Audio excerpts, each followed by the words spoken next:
साल पहले गोरखपुर नामक एक गांव में जीतू नाम का एक सेठ रहता था। सेठ का गेहूं चावल जैसे अनाज का व्यापार था और उसके गोदाम में मजदूर चावल और गेहूं की बोरियां लाते ले जाते थे। जीतू सेठ वैसे बहुत पैसे वाला था और वह एक ईमानदार और नेक दिल इंसान था। सेठ जी के सभी मजदूरों में उनका एक खास मजदूर था, भीमा। भीमा को सेठ जी अपना सबसे वफादार नौकर मानते थे।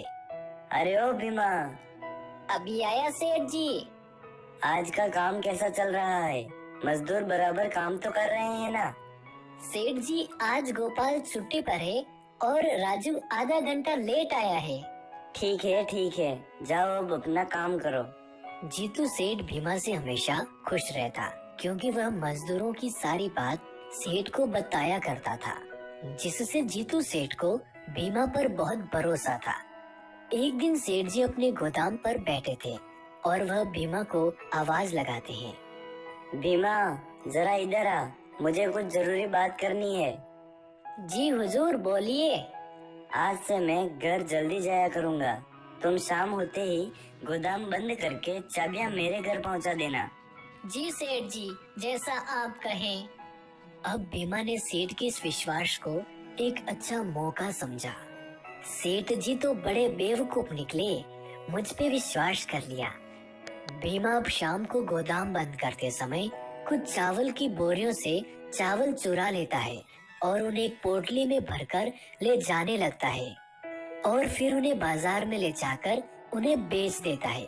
चालाक भीमा अगले कई दिनों तक गोदाम से कभी गेहूं तो कभी चावल चुराता रहा और बाजार में बेचकर पैसा लेता रहा। जीतू सेठ को इसकी भनक तक नहीं लगी और वो अभी भी भीमा पर उतना ही विश्वास करते थे। खैर, धीरे धीरे भीमा ने बहुत सारा अनाज चोरी कर बहुत सारा पैसा जमा कर लिया। एक दिन गोपाल नाम के एक मजदूर ने भीमा को चुराया हुआ चावल बेचते हुए देख लिया और वो सीधा सेठ के पास इसकी शिकायत करने पहुंचा। सेठ जी। क्या हुआ? इतनी रात को यहाँ कैसे? सेठ जी, भीमा गोदाम से चावल को चोरी कर दुकान पर बेच रहा था। मैंने अपनी आंखों से उसे देखा है। क्या बात करते हो? तुम भी ना? मैं नहीं मान सकता।